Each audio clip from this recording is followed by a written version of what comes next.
Hello everyone. In the last lecture we discussed about applications where we need dynamic behavior of materials knowledge, and we also discussed about the structure of the course dynamic behavior materials. So here in the structure of the course we have the stress waves. So we will first start with the stress waves. So today we will discuss some fundamentals of waves. The basic of the waves I am sure all of you have learned in your school days. So basically if we talk about a ocean wave, let's say this is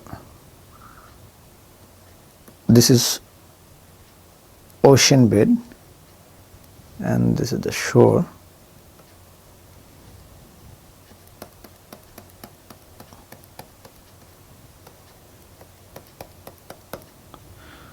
So we call wave is like this, that is on that is created in a medium that is water. So this is ocean wave. So this is the first picture come to our mind when we talk about wave. But there are different types of waves. We know light is also a wave, we know sound is also a wave. So there are different types of wave. We will talk about those waves. So waves basically transfer energy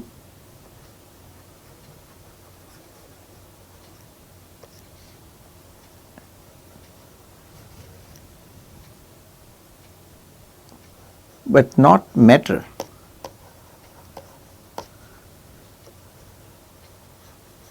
It can transfer energy or motion without the transfer of matter.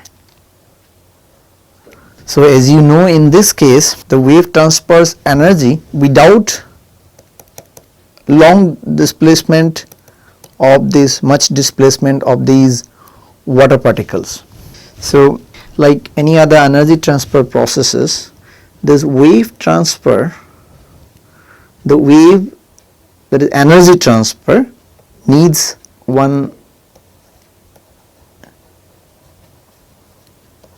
energy source,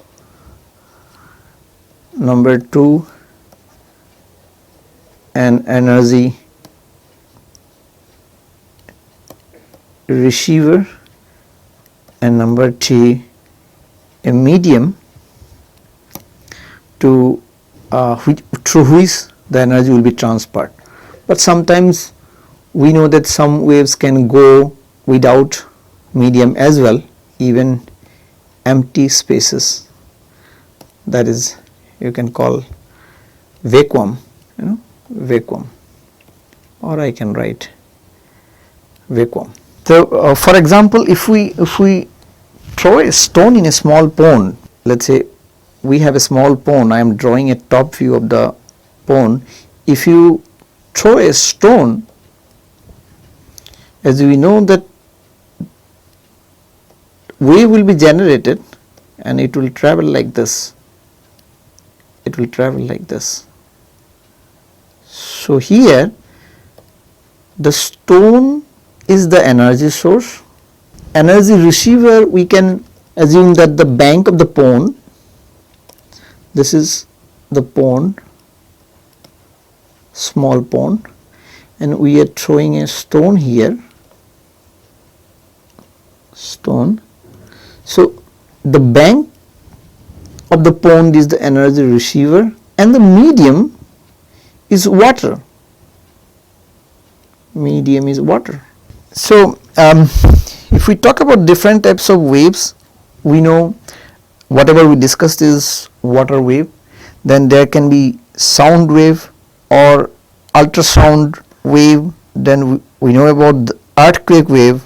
So water waves are also can be called, so big water waves are, we can call it as tsunami, which is produced from earthquakes. And then other kind of waves are visible light, radio wave, microwave, infrared wave, X-rays, gamma rays, ultraviolet rays. So these group of waves we call them mechanical waves. Mechanical waves. So this is also sometimes known as stress waves, because the resulting waves in the medium are due to mechanical stress effects. This can be called as stress waves as well, and these waves are called as electromagnetic waves.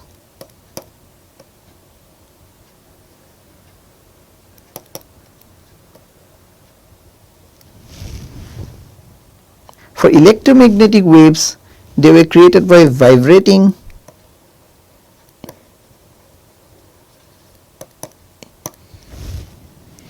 electric charges.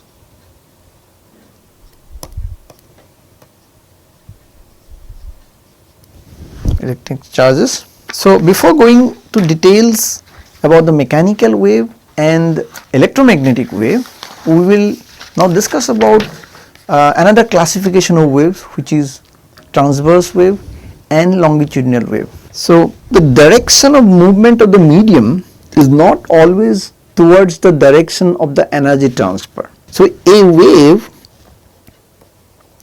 in which the medium movement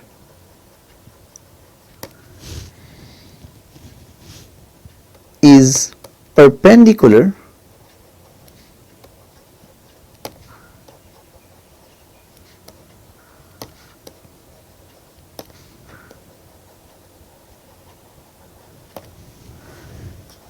the movement of the energy transfer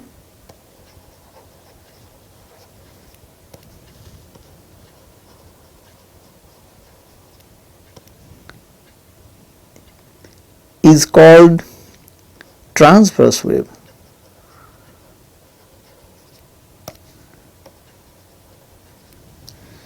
So for example, as we talked about a wave like this, the energy transfer is in this direction, energy transfer direction, and this is like we are talking, let's say, about a water wave, whatever we showed in the last slide. So the water particles, the medium movement is in the vertical direction. The water particle will vibrates in direction. So this is medium vibrates in a perpendicular direction to the energy transfer. So on the other hand, the wave in which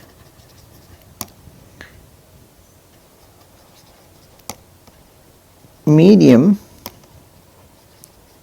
vibrates along, or you can say parallel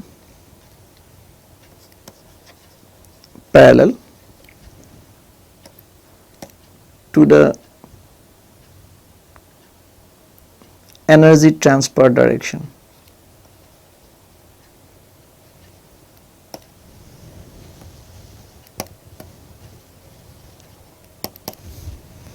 For example, sound wave, this is the earlier one was water wave at surface of the water. Okay, this is the example. Here we will talk about sound wave. So whenever some source is, this is the sound source is emitting sound. So suppose we are talking about a medium air particle will be compressed. Let's say this part air particle will be compressed, and then again the density will be less. Okay. Then again it will be compressed again. density will be high, and again here density will be low.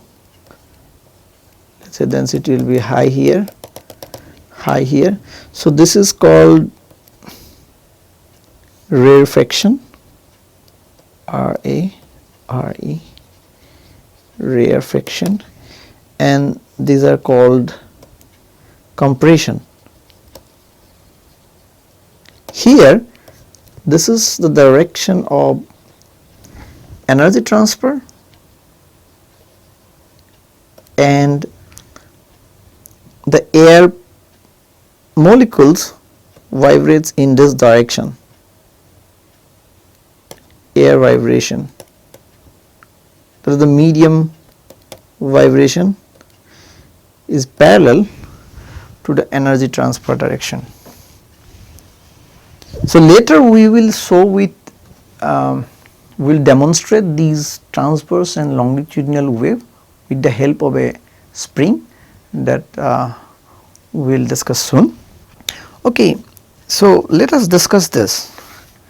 Let us discuss about different mechanical waves and electromechanical waves. In this slide, so we will discuss about different mechanical wave spectrum and electromagnetic wave spectrum. So we have frequency in hertz and approximate wavelength in meters. So you can see that the range of frequencies and wavelength for mechanical wave spectrum and electromagnetic wave spectrum is very different. So if you see the mechanical wave spectrum, so vibration of atoms in solids has a very high frequency. It's around 10 to the power 13 hertz, and then we have medical diagnosis, which has also high frequency, and then sonic cleaning, and then we have a audible sound range. We know that from 20 to 20,000 hertz, this is the audible range, audible sound range, and in this range we have the human speech. It's a very narrow range, probably in this region. So that is human speech. And then the low frequency waves, mechanical waves, are earthquake waves, and then ocean waves, and also these tides, which are bigger ocean waves. So similarly, for electromagnetic wave spectrum, we have very high frequency waves like gamma rays, then X rays, then ultraviolet rays, infrared, then comes the microwaves. Short radio waves has this range. In this range we have FM and TV, and then lower frequencies are AM radio, and then this is actually a long radio wave range. So let us discuss how these waves travels. The mechanical waves can travel through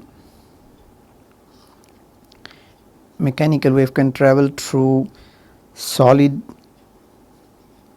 liquid and gases. It generally it doesn't go through vacuum, but electromagnetic waves created by vibrating electric charges, created by vibrating electric charges. So that can be electron, or that can be atoms or molecules which has a net electric charge. So it can be either electron or atom or molecule with a net electric charge.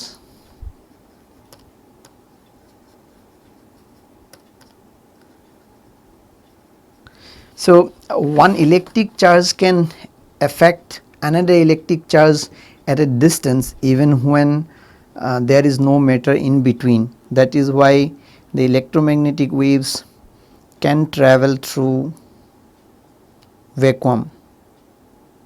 It can travel through vacuum as well. So I'll write electromagnetic wave, EM. Electromagnetic wave can travel through vacuum. Like you know that sunlight comes travels through millions of kilometers to reach earth. So that is millions of kilometers of vacuum it crosses, and in vacuum electromagnetic waves have a speed of 3 into 10 to the power 8 meter per second. In other medium this wave velocity will be different. So if you see the nature of the waves, whether it is transverse or longitudinal, the mechanical wave, sound and ultrasound,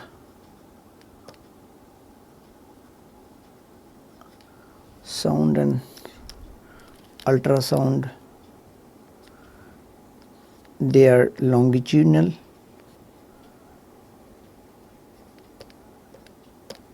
and earthquake waves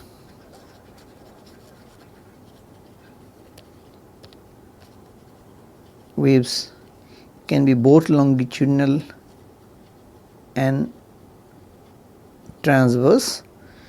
Then water waves are generally transverse at surface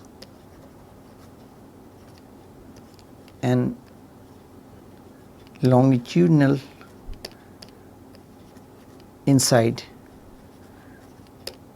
So we will talk about amplitude, wavelength and frequency. So let us demonstrate a simple wave propagation. Here I have a string. So if I want to produce a transverse wave, I need to vibrate, but my left hand is fixed, and then with my right hand I am trying to produce some vibration. So this is kind of transverse wave. So how much I am, my right hand going up and down will give us the amount of, basically the measure of amplitude, and how fast I am going up and down, that will give us the frequency, or in other way it will give us the wavelength. And so we will see this. So basically, to describe the differences among waves, we have these parameters: amplitude, wavelength or frequency. So if we vary the distance, so this is, let's say we have the string here and we are vibrating like this. Okay, we are vibrating like this, and the amplitude is the maximum distance the parts of a medium move from their natural position. So this is our amplitude. Let's write it as A. Amplitude is A. So varying the rate of vibration, if we change the rate, if we vibrate faster or slower, that will give us the frequency f. If you are vibrating faster, then frequency is higher. If we are vibrating with less speed, then our frequency is lower. Then the wavelength, the lambda, is the distance between which will the distance between one complete cycle of this. So one complete cycle means when the string will complete one cycle. That means when you are vibrating from this point to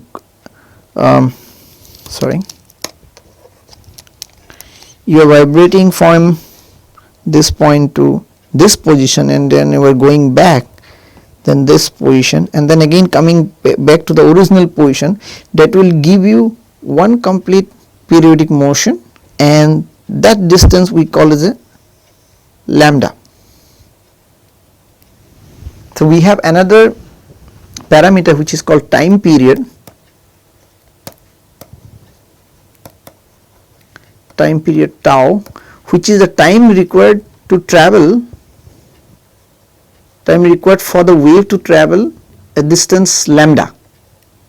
So the time required to distance this this distance, that is lambda, we call it the time period tau, and the wave speed capital V is equal to f multiplied by lambda.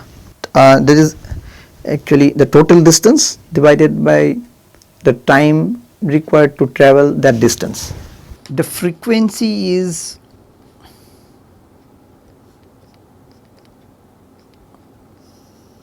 the number of complete cycles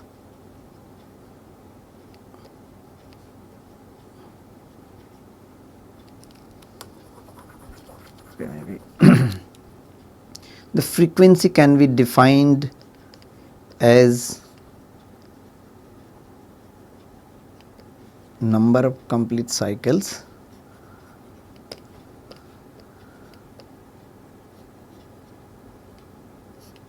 divided by time interval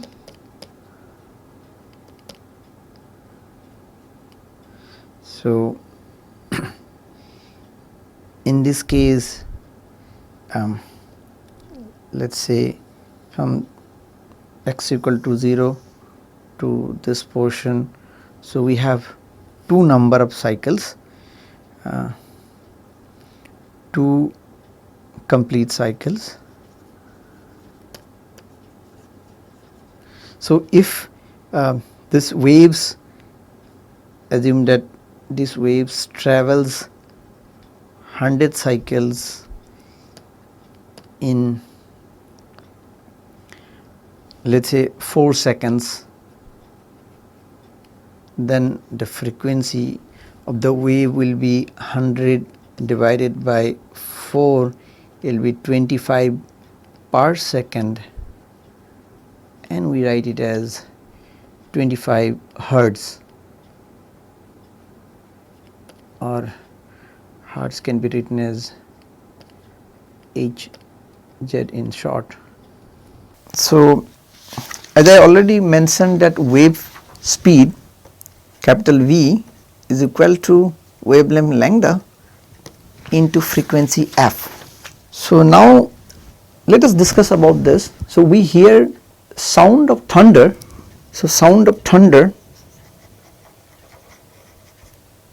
much after we hear lightning, we see lightning. So first we see the lightning, and after some time we hear the sound of thunder. That's because the wave speed V for light is much faster than V for sound. Now let us imagine there is some music function going on a few hundred meters away, and there are different types of musical instrument. Let us say you have guitar, you have tabla, or you have piano. They are all instrument playing together. So basically you will get the sound of all the instrument at the same time, because sound speed, the wave speed in air is same for all the instruments. However, these musical instrument, let us say musical instrument, I will say M1, that is let us say guitar, and then M2 and M3, they will have different frequencies. Even for guitar you have different strings and the frequencies are different, and even for other instrument the frequencies will be different. So frequencies F1, F2 and F3 will be different. That is why your wavelength should be different. So that means your wavelength should be, the wavelength for this frequency is lambda 1, lambda 2 and lambda 3. So ultimately, so you should get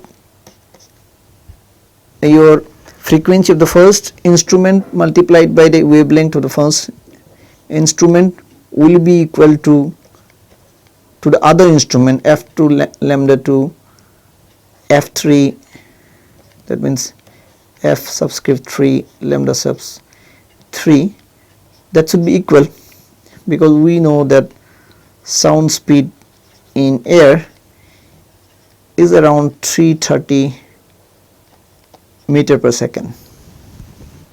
And here we are demonstrating with the help of a transverse wave. We know that sound is a basically a longitudinal wave, but here in this case what we are showing is that black wave, that is we are showing with the black line. It has a large lambda. Actually this is lambda. There are only 2 cycles that is completed till point A, and in the red one, so this lambda is smaller. Let's assume that both the waves we call it W1 and W2, both the waves reach that point A at the same time. Let's say t equal to t prime. So at the same time both the waves reach that point A. That here we can see that the lambda for W1 is lambda 1. Let's say we assume it is a lambda 1, and here W2 lambda is for W2 it is wavelength is lambda 2. That means lambda 2 is, here we will write here, lambda 2 is bigger than lambda 1, but as both the waves reach that point A at the same time, that means our velocity are equal, V2 equal to V1, and that means our frequencies are different. So frequencies are different, that is the frequency of wave 2 will be less than the frequency of the first wave. So let us discuss about the vibrating string. Now we will do some derivation to obtain the wave equation. This is the string and we have x and y coordinate here. At time t equal to 0 we are representing the wave with a solid line, and then time t is not equal to 0, that means after some time the wave reach here, that is shown by dotted line. So this is the simplest, the vibrating string example is the simplest case of wave propagation. That is the most simple case, wave propagation.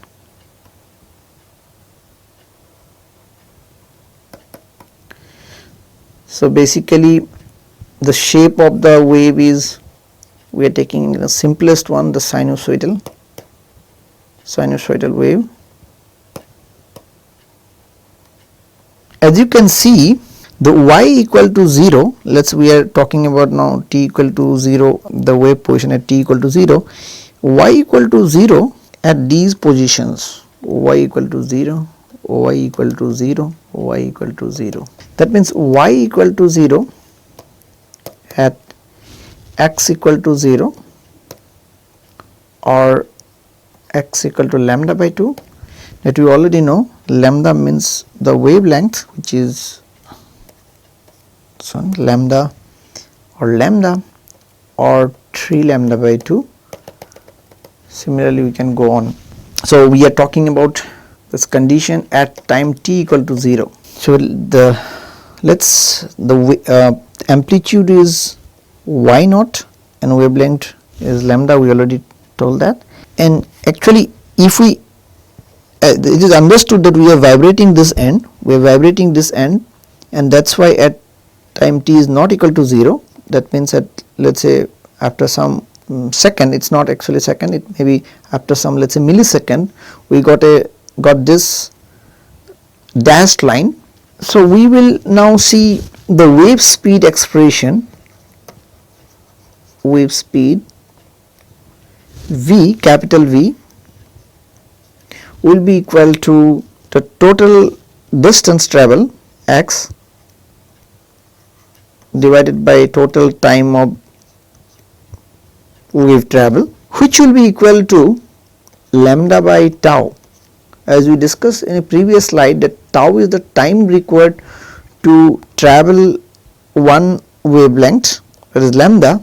So that's why we can express v is equal to lambda by tau, and this 1 by tau is nothing but the frequency, because tau is the time required to travel one wavelength. So 1 by tau is equal to frequency. So that's why we can write as lambda by f, v equal to lambda multiplied by small f is the frequency. So as we said that this is sinusoidal wave, so it can be expressed as y equal to y naught, which is the amplitude, multiplied by sine of twice pi x divided by lambda. So that is basically, you can see from here, even we mentioned it earlier also, if x equal to 0, let's say what happens, x equal to 0, the entire this expression will be 0. If x equal to lambda by 2 at this point, lambda by 2, this term will be sine twice pi lambda by 2 by lambda. So that means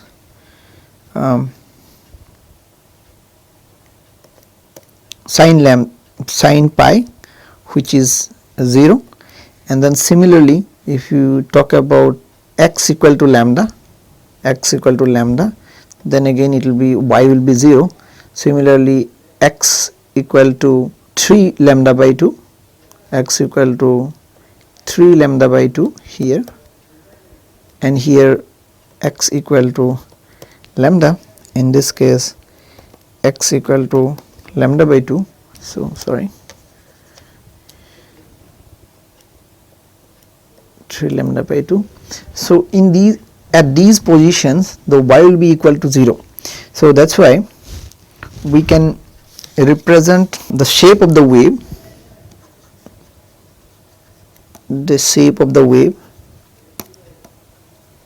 with these expression. Similarly we can also have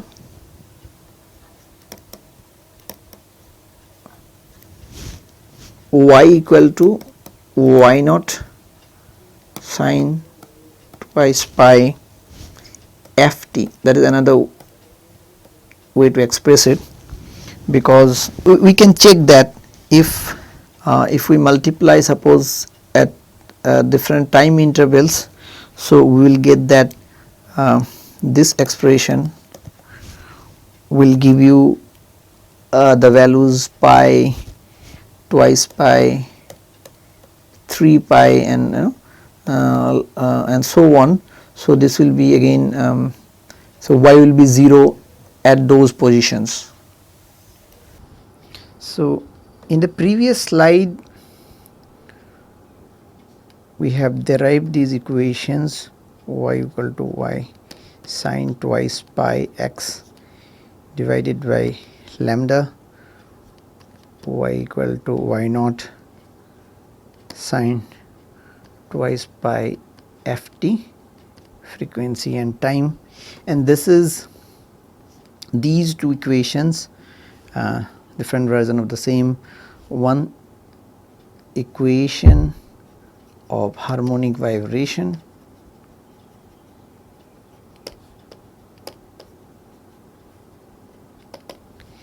of the source. That means in this case I was in the case of string I was my hand was at the is the source hand. So, I was vibrating like this, my hand was the source. So, the equation of the source, that means at t equal to 0 we have this equation, but if you want to know equation at any x and t, so we need to, that means when t is not equal to 0 we need to consider a time lag. So, how we represent this equation? It is written as y equal to y naught sine twice by f t, which is we found it here. Now, what we will do is for the time lag we can write it like this. So, this is the equation for at any time x and t. So, the time lag is like this. So, at y equal to 0 earlier at the source, let us say after time t prime, this let us say this is in x actually. So, this is let us say x prime, and let us say it takes time t prime, which is x prime by v.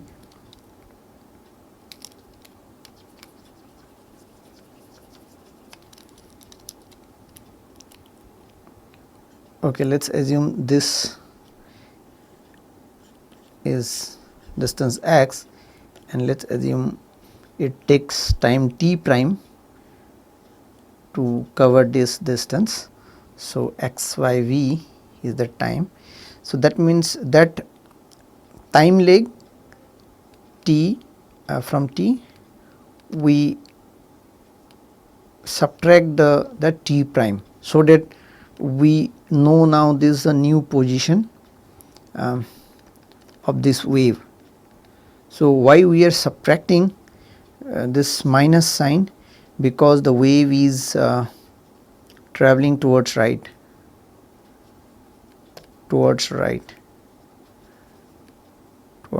direction.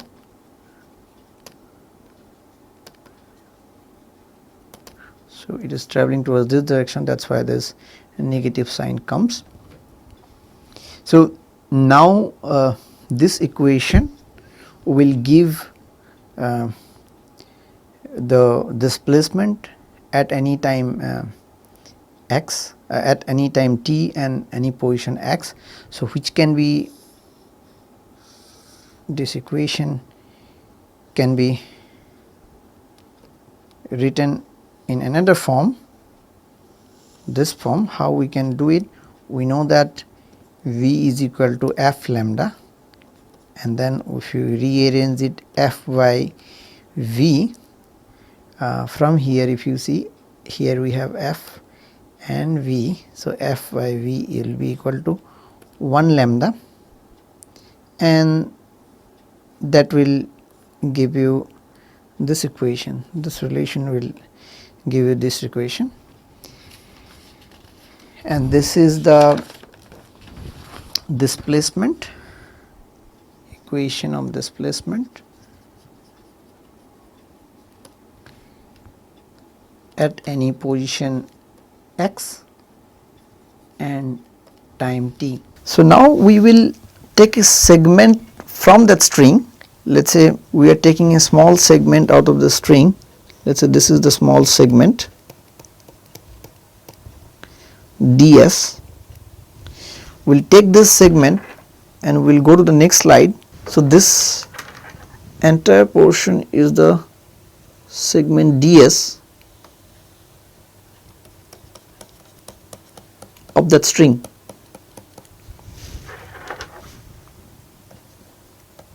ds,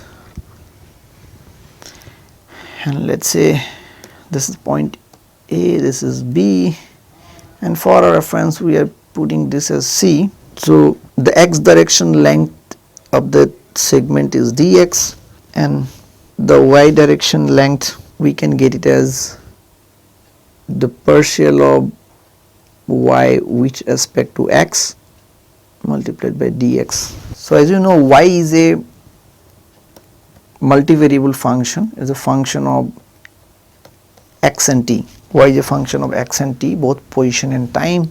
So we can express this vertical distance from B to C as this way, and this angle of first we should understand that the string is in tension, and this is the line tension acting along the string. There are two assumptions here, that this assumptions are the string is thin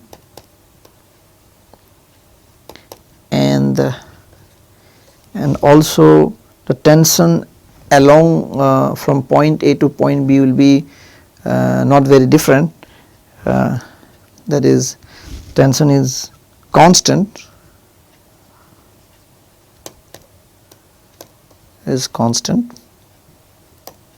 So then we will see that this is, there is an angle, this angle is theta A and this angle will be theta B. We should understand that the string is not exactly the straight line, because if you see from the earlier the string vibration figure, so it's like this. So if you take a string from this portion, this will not be exactly straight line, that's why theta and theta B will not be same.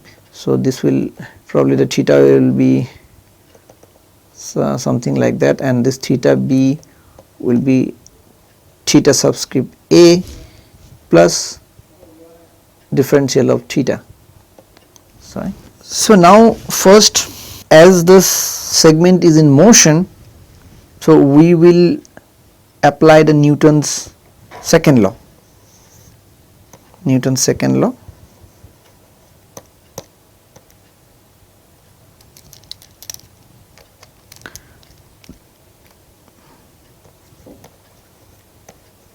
Second law of motion.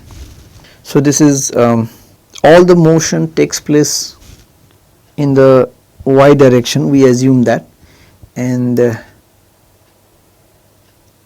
so there will be some component of tension in this direction. So basically the vertical forces, mass multiplied by the acceleration in y direction, which will be rho, is the line we call line density or mass per unit length.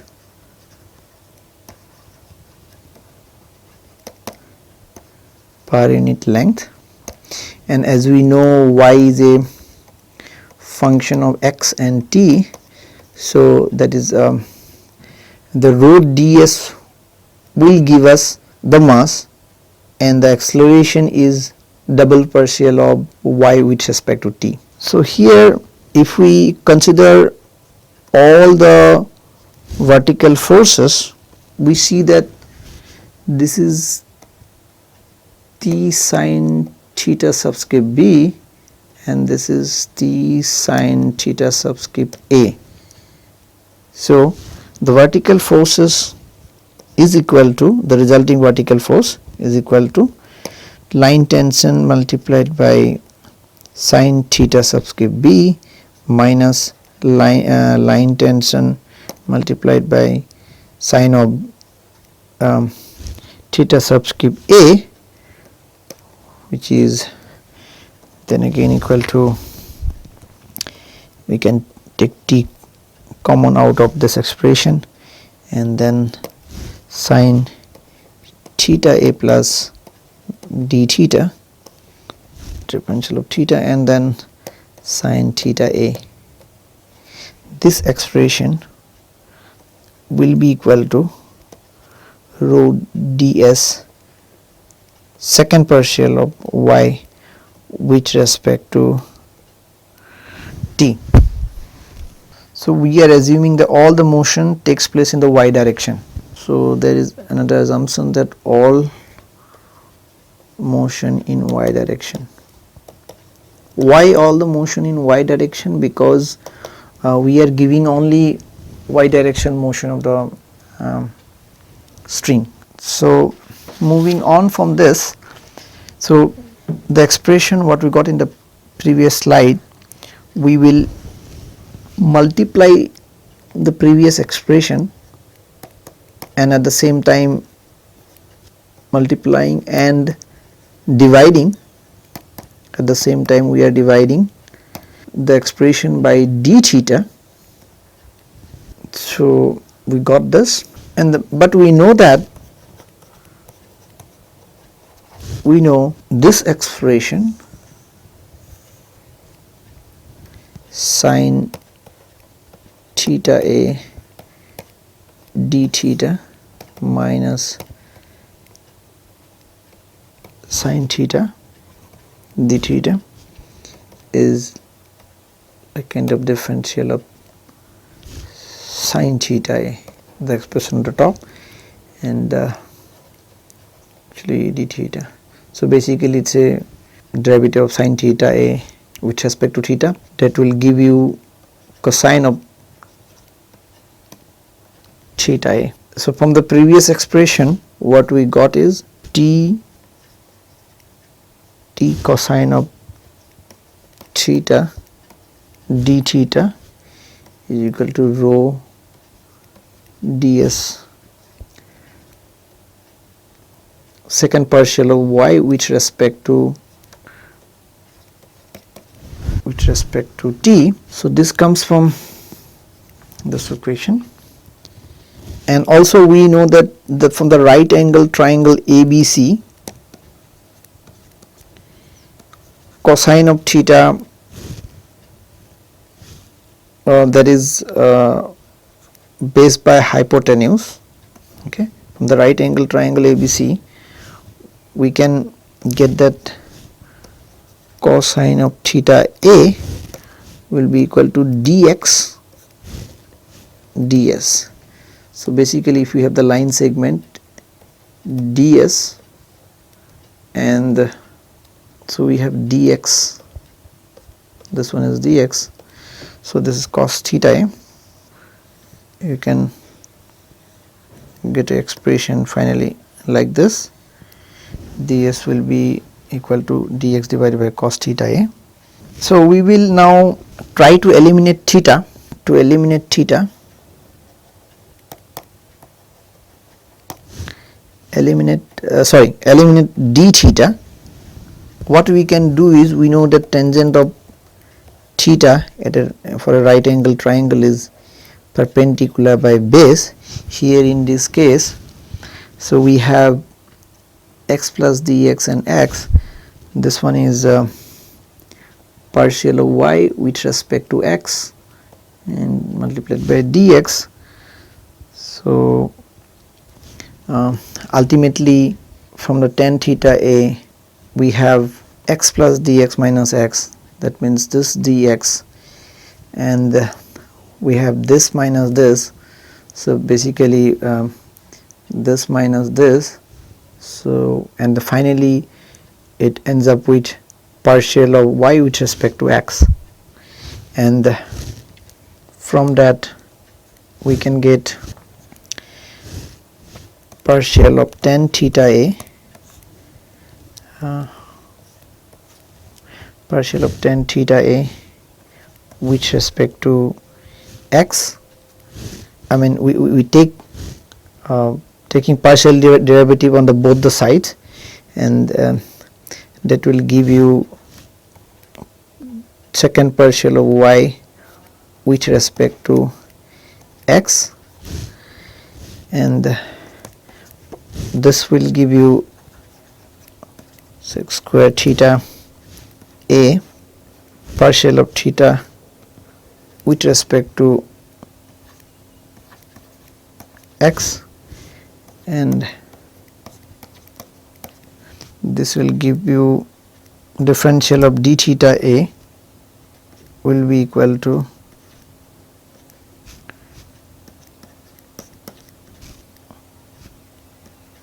dx2 cos square theta a dx. So now from the earlier equation, so we got this dx ds equal to dx divided by cos theta a, and the another we got that this one. So let us say assume we call this is as a and this one is b. So from a and b and c, so from a, b and c, so what we can get is t cos theta a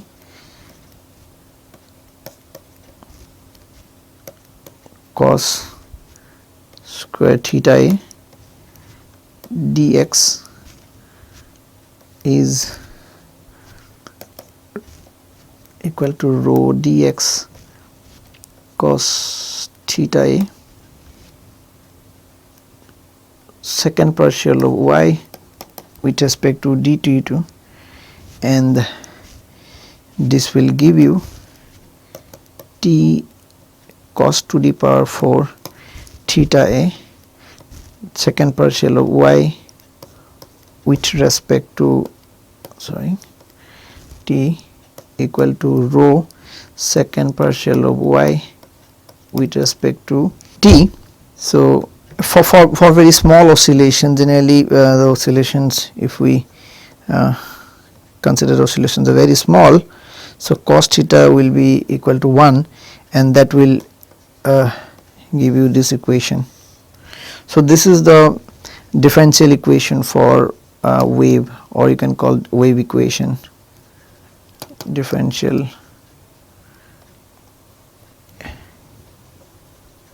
equation describing wave.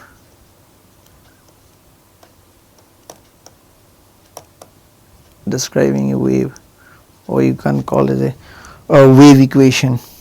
So we will show some demonstration on basic aspects of wave propagation. Two of the teaching assistants, my PhD students Akshay and Bikram, will show some of this demonstration with the help of a helical spring.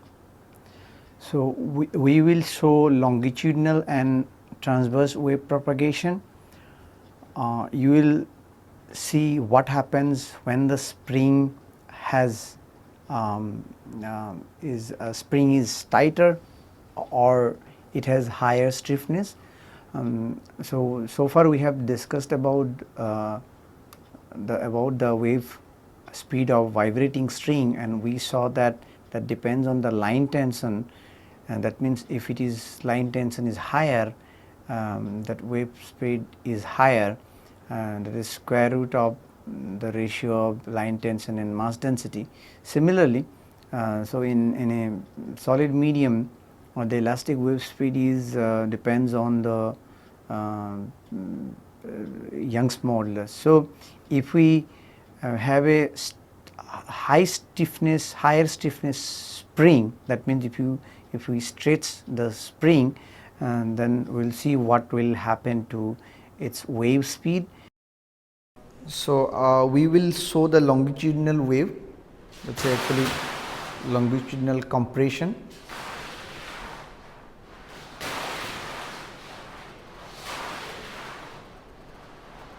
Faster maybe. So now we will show the transverse wave.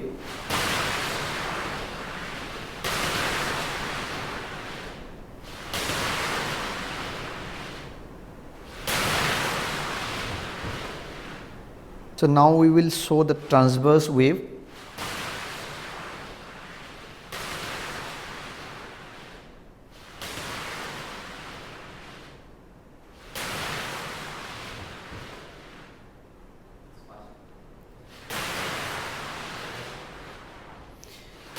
So now we will so that if we stretch the spring more, we are stretching it more, and then we can see that the wave will propagate faster.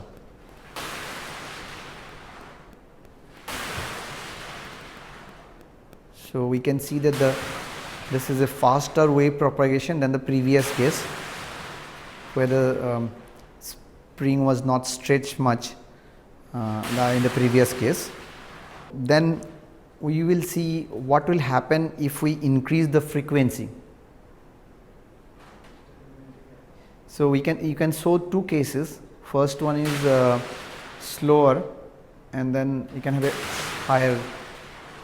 This will first with a lower frequency, that means slower one, okay, and then we will go to higher frequency. One more higher frequency.